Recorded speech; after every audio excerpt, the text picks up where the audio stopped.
एक normal highway, एक normal traffic. लेकिन इन्हीं गाड़ियों के बीच कभी कभी एक ऐसा ट्रक भी गुजरता है जिसके अंदर दुनिया का सबसे खतरनाक वेपन भी हो सकता है और आपको इसके बारे में पता भी नहीं चलता। आज हम समझेंगे कि अमेरिका जैसी सुपर पावर कंट्री अपने न्यूक्लियर वेपन को एक जगह से दूसरी जगह कैसे मूव करती है और कौन कौन से कदम उठाती है उसको प्रोटेक्ट करने के लिए। आज कोदर टीवी की एक और वीडियो में आपको खुशामदीद। सबसे पहले इस नंबर को समझ लेते हैं।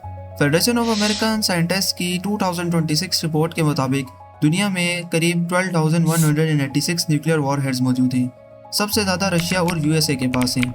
ये दोनों मिलकर दुनिया के टोटल स्टॉक का 86% रखते हैं। अमेरिका के पास टोटल इन्वेंट्री 5,177 वॉरहेड्स की है, जिससे उसका एक्टिव स्टॉक पाइल 3,700 आसपास है और डिप्लॉयड यानी रेडी टू वॉरहेड्स करीब 1,770 हैं। ये सारे वेपन्स एक ही जगह पर नहीं रखे जाते, पूरे कंट्री में अलग अलग लोकेशंस पर छुपा कर रखे जाते हैं। वजह सिंपल है, अगर दुश्मन एक ही जगह पर अटैक करें तो बाकी वेपन सेफ रह जाएं।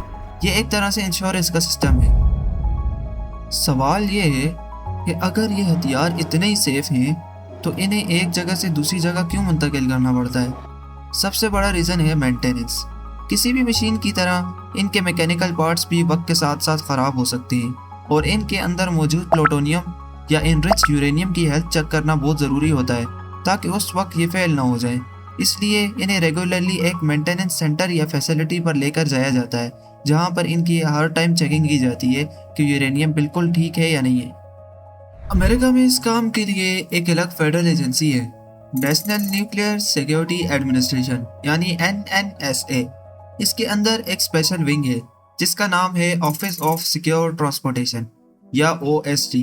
ये 1975 से काम कर रहा है और तब से लेके अब तक इनके कॉन्वॉयज ने 140 मिलियन से भी ज़्यादा सफ़र किया है बिना किसी एक्सीडेंट के जिसमें किसी की जान गई हो और रेडियो एक्टिव मटेरियल लीक हुआ हो। 1996 के अंदर ऐसा हुआ कि एक कॉन्वॉय ट्रक रोड पर स्किड खाकर पलट गया और उसके अंदर न्यूक्लियर बम थे, लेकिन डिज़ाइन इतना स्ट्रॉन्ग था कि ना कोई जान गई, ना कोई रेडियो एक्टिव मटेरियल लीक हुआ, ना कोई एक्सीडेंट हुआ। ये इंसिडेंट बताता है कि ये सिक्योरिटी सिर्फ शो ऑफ नहीं है, असल में टेस्ट हो चुकी है। जब भी न्यूक्लियर वेपन को शिफ्ट करना होता है तो उसे वही नॉर्मल रोड से ले जाया जाता है जो आम लोग यूज़ करते हैं। इसके लिए एक पूरा आर्म कॉन्वॉय तैयार होता है, आगे पीछे पुलिस एस्कॉर्ट, बीच में आर्म फेडरल एजेंट्स की गाड़ियाँ और सबसे बीच में होती है वो स्पेशल ट्रक जिसके अंदर होता है एक्चुअल कार्गो यानी न्यूक्लियर बॉम्ब। और एस्कॉर्ट गाड़ियों में बैठे हुए लोग कोई नॉर्मल गार्ड्स नहीं होते, इन्हें कहते हैं न्यूक्लियर मटेरियल कोरियर्स। ये ज़्यादातर एक्स मिलिट्री या स्पेशल फोर्सेस बैकग्राउंड से होते हैं और 18 हफ्तों की स्ट्रिक्ट फेडरल ट्रेनिंग से गुजरते हैं। ज़रूरत पड़ने पर ये डेडली फोर्स यूज़ करने के लिए लीगली ऑथराइज्ड होते हैं। यह पूरा कॉन्वॉय हमेशा कनेक्टेड रहता है न्यू मैक्सिको के एक कंट्रोल सेंटर से, ट्रांसपोर्टेशन एंड इमरजेंसी कंट्रोल या TECC। ये सेंटर 24 घंटों साल के 365 दिन हर कॉन्वॉय की रियल टाइम लोकेशन ट्रैक करता है। इमरजेंसी में यही सेंटर तुरंत नियर बाय पुलिस या मिलिट्री बैकअप को भी अलर्ट दे सकता है। एक इंटरेस्टिंग सिक्योरिटी लेयर एक और भी है। अगर इमरजेंसी में लोकल पुलिस की मदद आ जाए तो कॉन्वॉय के एजेंट्स उन्हें तुरंत ट्रस्ट नहीं करते। दोनों तरफ एक सीक्रेट कोड वर्ड सिस्टम होता है और जब तक दोनों कोड मैच न कर जाएं, एजेंट्स दूसरी पार्टी को जेन्युइन नहीं मानते। ये इसलिए ताकि कोई अटैकर फेक पुलिस बन के कॉन्वॉय तक ना पहुंच जाए। अब बात करते हैं उस स्पेशल ट्रक की जिसे ऑफिशियली सेफ गार्ड ट्रांसपोर्टर कहते हैं।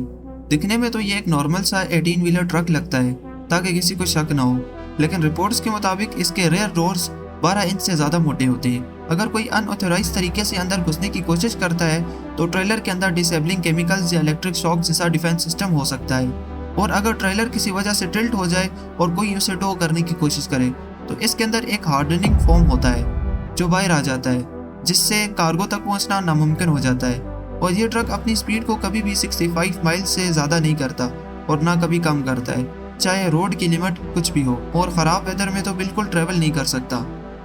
NNSA इनकी सिक्योरिटी को और अपग्रेड करने के लिए एक नया ट्रक डिज़ाइन टेस्ट कर रहा है जिसका नाम है मोबाइल गार्डियन ट्रांसपोर्टर। और इमरजेंसी सपोर्ट के लिए NNSA अपनी खुद की एविएशन फ्लीट भी रखी है।